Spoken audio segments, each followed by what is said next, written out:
आधार card के ताल्लुक़ से सरकार की नई गाइडलाइन आती है,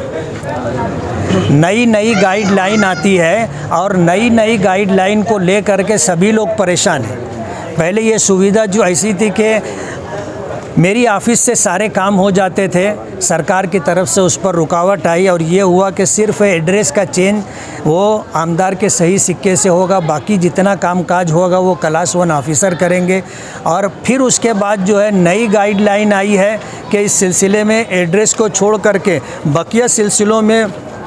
अगर कुछ तब्दीली करना है, आधार कार्ड की दुरुस्ती करना है, तो उसके लिए जो है वो सारे पेपर चाहिए जो आधार कार्ड बनाने के लिए लगते हैं। यानी इसको जो है काम मुश्किल हो गया है और